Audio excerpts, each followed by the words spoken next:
पारगाव कारखाना येथे साखर कारखान्यावर जे ऊस तोडणी मजूर आहेत त्यांचे 2 बैल विजेच्या कडकडाटामुळे किंवा विजेचा धक्का बसून मृत्यू झाल्याची घटना शुक्रवारी सायंकाळी घडली.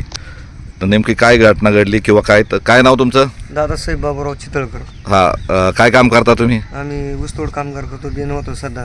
बियाण्याचं काम चालू आहे. हां. बरं, कशी घटना घडली, काय त्यावेळेस तुम्ही कुठं होते? वीज पडली त्या टायमाला आम्ही कोपीमध्ये होतो. हां. कोपीत होतो आम्ही. मग आवाज आल्यानंतर मग मी बाहेर आलो. हां. बाहेर आलो तर दोन्ही पण बैल पलटलेली होती खाली. हां, जाग्यावरच का? हां, जागेवरती पलटलेली होती. हां. आणि मग तिथून पुढं मग ती असं विषय म्हणजे किती रुपयाचं नुकसान झालं? हे जवळजवळ 1.5 लाखाची नुकसान झाली. 1.5 लाख रुपयाचं नुकसान हां. झाले. तर त्यावेळेस ही जी वीज पडली किंवा बैल जाग्यावरचे गेले, आवाज किंवा बैलांची काय हालचाल? नाही, बैलाची एकाने हालचाल केली. हां. एक तर लगेच जागेवर झिरो झाला. आणि तुम्ही कुठं बसले होते त्यावेळेस? आम्ही इथे कोपीमध्ये होतो. आम्ही हां. इथे कोपीमध्ये होतो. हां, मग तिकडं तुम्ही लगेच बाहेर पळत आले का? हा, पळत आलो आम्ही बाहेर. त्यावेळेस खोपीमध्ये कोण कोण होतं आणखी? 2 मुली होत्या. आई काय नाव त्यांचं मुलींचं? होती. मुलीचं एकीच नाव अंबिका, हां. एकीच नाव तनुजा, हां. आईचं नाव पारुबाई. हां. नंतर तुम्ही बाहेर आल्यावर पाहता तर पण तुम्हाला काय धक्का बसला का तिकडे ते नाही, सुद्धा? आम्हाला धक्का म्हणजे असा बसला का म्हणजे एकदम लईच मोठा आवाज आला आम्हाला. हां. मोठा आवाज आला आणि मग आम्ही बाहेर पळालो. हं. वास सुटला. हं.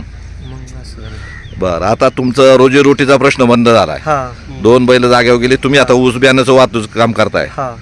1,70,000 रुपये जवळपास नुकसान हां, झाले. हां. रोजीरोटी तुम्ही आता दररोज किती घरात किती लोक आहेत तुमच्या? आम्ही सध्या 5 5 माणसं आहेत ना? हं. मग आता तुमचे बैल गेली ह्याच्यावर चरित्रार्थ चालला होता. हा, याच्यावर सगळं होतं आमचं. हा, मग तुम्हाला काय वाटतं बा लोकांनी मदत केली पाहिजे किंवा शासनाने मदत केली पाहिजे अशी तुमची मागणी आहे? हा. तर पहा, हे कुटुंब आता सध्या उघड्यावर पडलेलं आहे. जे रोजीरोटीचा प्रश्न आहे किंवा ह्या बैलाच्या माध्यमातून त्यांना बियाणे वाहतूक किंवा शेतकऱ्यांना ऊस लागवडीसाठी बियाण्याची वाहतूक करत होते आणि अचानकपणे वीज पडून 1,70,000 रुपयांचे बैल जाग्यावरच गतप्राण झाले. त्यामुळे आज त्यांचा रोजीरोटीचा प्रश्न झाला आहे. तर याच्यात शक्य असेल त्या सामाजिक संघटना, राजकीय नेत्यांनी किंवा शासनाने त्यांना मदत करावी अशी अपेक्षा त्यांनी केली आहे. हो.